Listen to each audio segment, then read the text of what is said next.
పాడి పంటల ఛానల్ చూస్తున్న రైతు సోదరులకు నమస్కారం. నా పేరు డాక్టర్ పి అమరజ్యోతి, సీనియర్ శాస్త్రవేత్త, ప్రాంతీయ వ్యవసాయ పరిశోధన స్థానం లాం గుంటూరులో పనిచేస్తున్నాను. ఆచార్య అంజయ్ రంగ అగ్రికల్చర్ యూనివర్సిటీ పరిధిలో. ఈరోజు మనం వరి పంటలో కాలువల ద్వారా వచ్చే గుర్రపడెక్క మరియు అంతర తామర నివారణ యాజమాన్య పద్ధతుల గురించి తెలుసుకుందాం. ఈ నీటి కలుపు మొక్కలను సమర్థంగా వినియోగించుకుంటే వాటిని ఒక రకంగా మనం నిర్మూలించడమే కాకుండా మన అవసరాలు కూడా చాలా వరకు తీరుతాయి. అయితే ఈ నీటి కలుపు మొక్కల్లో మనకి గుర్రపడెక్క, అంతర తామర, తూటుకోడ మొదలైనవి నీటిపై తేలియాడే రకాలు కాబట్టి ఇవి కాలువ నీటి ద్వారా వరి పొలంలోకి చేరి వరి పంటకు నష్టం అనేది కలుగజేస్తుంది.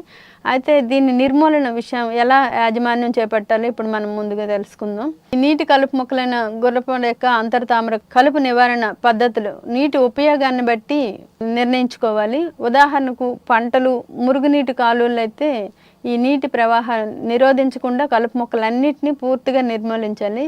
అదే చేపలు పట్టే చెరువులు, కొలనులు, గుంటల్లో అయితే ఈ నీటి కలుపు మొక్కలు పూర్తిగా నిర్మూలించాల్సిన అవసరం లేదు. ఎందుకంటే కొన్ని రకాల చేపలు నీటిలో ములుగు ఉండే కొన్ని రకాల మొక్కలను అవి ఆహారంగా తీసుకుంటాయి కాబట్టి కంప్లీట్గా మనం వీటిని నిరోధించాల్సిన అవసరం లేదు. ముందుగా మనం ఈ నీటి కలుపు మొక్కల నివారణ పద్ధతుల గురించి తెలుసుకుందాం. నీటి కలుపు మొక్కల పెరుగుదలను తగ్గించడానికి ముఖ్యంగా కాలువలు, చెరువుల్లో పూడికను తీయించాలి. ముఖ్యంగా నీరు లేని సమయంలో పూడికి తీసుకున్నట్లయితే వీటిని నివారించుకోవచ్చు. అలాగే పంట కాలువలకు, చెరువులకు గట్లను సిమెంటు లేదా కాంక్రీట్ చేసినట్లయితే ఈ మొక్కలను కొంతవరకు తగ్గించుకోవచ్చు. అదేవిధంగా మనం నిర్మూలన పద్ధతులు చూసుకున్నట్లయితే తక్కువ లోతు ఉన్న కాలువలు, చెరువుల్లో మనుషులు పెట్టి తీయించడం ద్వారా వీటిని నిర్మూలించవచ్చు.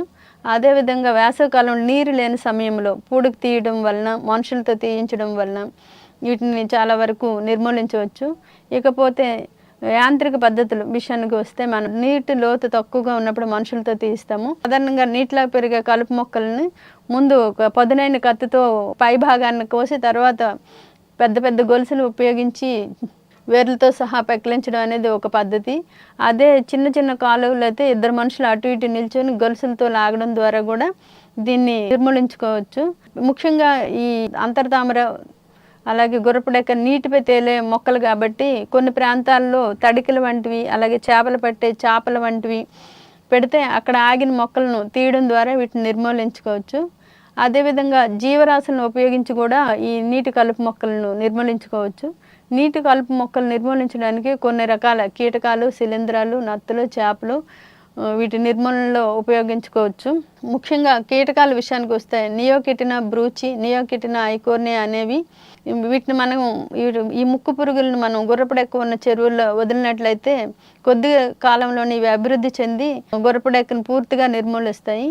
ఇవి గుర్రపడెక్కను మాత్రమే తింటాయి కాబట్టి కీటకాలను మనం వాడి ఈ గుర్రపడెక్కను నిర్మూలించుకోవచ్చు.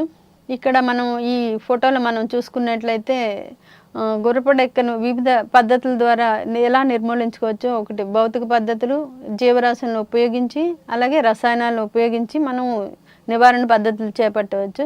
అయితే వీటిని సమగ్ర కలుపు యాజమాన్య పద్ధతిలో భౌతిక పద్ధతులు, జీవరసాయన పద్ధతులు, జీవరాశులను ఉపయోగించి అలాగే రసాయన పద్ధతులను సమగ్రంగా వాడినప్పుడు మనకి సమర్థంగా ఈ కలుపు నివారణ అనేది జరుగుతుంది. కాబట్టి మనం వీటిలన్నింటినీ కూడా సమగ్ర కలుపు యాజమాన్య పద్ధతులు చేపట్టి ఈ నీటి కలుపు మొక్కలను మనం నిర్మూలించుకోవాలి.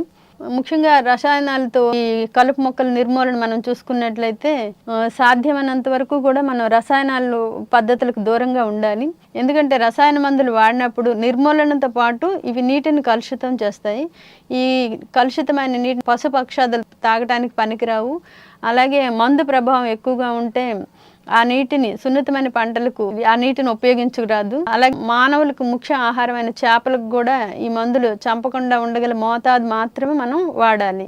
ఈ విషయాలన్నిటిని మనం దృష్టిలో ఉంచుకొని నీటి కలుపు మొక్కల నివారణకు రసాయనాలు వాడుకోవాలి. ముఖ్యంగా కాలువలు, చెరువుల్లోను, కుంటల్లో ఎక్కువగా ఉండే ఈ నీటి కలుపు మొక్కలైనటువంటి గుర్రపడెక్క, అంతర తామర మొదలైన వాటి నిర్మూలనకు ఎకరాకు 2,4-D సోడియం సాల్ట్ 80% పొడి మందును 2 కిలోలు, దాంతోపాటుగా పారాక్వాట్ అనే కలుపు మందును 1 లీటర్ 200 లీటర్ నీటిలో కలిపి పిచికారీ చేసుకోవాలి.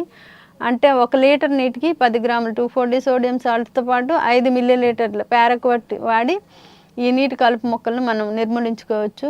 లేదంటే ఎకరాకు 2,4-D సోడియం సాల్ట్ 4 కిలోలు 200 లీటర్లలో కలిపి కూడా వాడుకోవచ్చు. లేదంటే 2,4-D ఎమైన్ సాల్ట్ 58% ద్రావకం ఇది 3 లీటర్లు 200 లీటర్లు కలిపి పిచికారీ చేయడం ద్వారా మనం ఈ కలుపులు అనేవి నివారించుకోవచ్చు. ముఖ్యంగా వరి పంటలో కాలువల ద్వారా వచ్చే గుర్రపడెక్క మరి అంతర్తామర నివారణ చర్యల గురించి మనం ఇప్పుడు చూద్దాం. వరి పొలాల్లో వచ్చే గుర్రపడెక్కను అలాగే అంతర్తామర వంటి కలుపు మొక్కలను ముఖ్యంగా మనుషులు ఉపయోగించి తీయించడం అనేది పద్ధతి.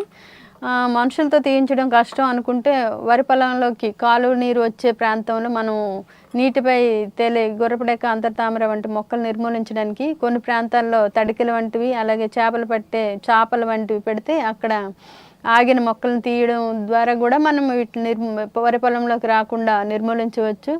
అదేవిధంగా కొన్ని చోట్ల వరి పొలంలో వరుసల్లో విత్తేటప్పుడు కోనో వీడర్ సహాయంతో మనం కలుపును కనుక భూమిలోకి కలిసేటట్టు చేయడం ద్వారా కూడా ఒక రకంగా మనం ఈ నీటి కలుపు మొక్కలను నిర్మూలించుకోవచ్చు. అదేవిధంగా భూసారాన్ని అభివృద్ధి చేయడానికి అవకాశం ఉంటుంది. కాబట్టి ఈ పద్ధతులను వీలైనంత వరకు ఆచరించి గుర్రపడెక్క అంతర్తామర నివారణ చర్య చేపట్టవచ్చు. చివరగా మనం రసాయనాలు వాడి కూడా కలుపును నివారించుకోవచ్చు. ఇందుకు గాను మనం వరి పొలంలో అయితే 2,4-D సోడియం సాల్ట్ 80% పొడి మందును ఎకరాకు 400 గ్రాములు 200 లీటర్ నీటిలో కలిపి పిచికారీ చేయడం ద్వారా వీటిని నివారించుకోవచ్చు. అదే 2,4-D ఎమైన్ సాల్ట్ అయితే 400 మిల్లీలీటర్లు 200 లీటర్ నీటికి కలిపి పిచికారీ చేసి ఈ గుర్రపడెక్క అంతర్తామరను మనం నివారించుకోవచ్చు. ముఖ్యంగా రైతు సోదరులు ఈ నీటి కలుపు మొక్కల నిర్మూలనకు రసాయన మందులు వాడేటప్పుడు కొన్ని విషయాలను మరి తప్పనిసరిగా దృష్టిలో ఉంచుకోవాలి. అవేంటంటే నీటి వనరులు పూర్తిగా కలుపు మొక్కలతో నిండి ఉన్నప్పుడు దాన్ని 4 భాగాలుగా విభజించుకొని 10-15 రోజుల వ్యవధిలో ఒక్కొక్క భాగంలో ఈ రసాయనాలు పిచికారీ చేయడం ద్వారా ఈ విధంగా చేసినప్పుడు చేపలు స్ప్రే చేయని భాగంలోకి వెళ్ళేందుకు అవకాశం ఉంటుంది. అలాగే కలుపు మొక్కలు ఏపుగా పెరిగే సమయంలో మనం రసాయనాలు కనుక స్ప్రే చేసుకున్నట్లయితే మంచి ఫలితాలు సాధిస్తాము. అలాగే మందులు స్ప్రే చేసిన తర్వాత 8 గంటల వరకు కూడా వర్షం లేకుండా ఉంటే బాగా సమర్థవంతంగా పనిచేస్తాయి.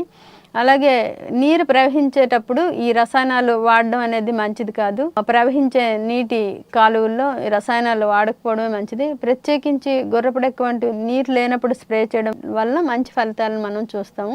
అలాగే నీటి కలుపు మొక్కల నిర్మూలనకు సిఫారసు చేసిన మోతాదులో మాత్రమే ఈ రసాయనాలు వాడాలి. సిఫారసు చేసిన రసాయనాన్ని సిఫారసు చేసిన మోతాదులో మాత్రమే వాడుకోవాలి. ఎక్కడైతే రసాయనాలు అవసరం అక్కడ మాత్రమే మనం ఈ మందులు వాడాలి. అలాగే నీటి కలుపు మొక్కల నివారణకు మనం కలుపు మందులు వాడేటప్పుడు నిపుణుల సలహా తప్పకుండా తీసుకోవాలి. ఈ అవకాశం ఇచ్చిన పాడి పంటల ఛానల్ వారికి ధన్యవాదాలు తెలియజేసుకుంటున్నాను.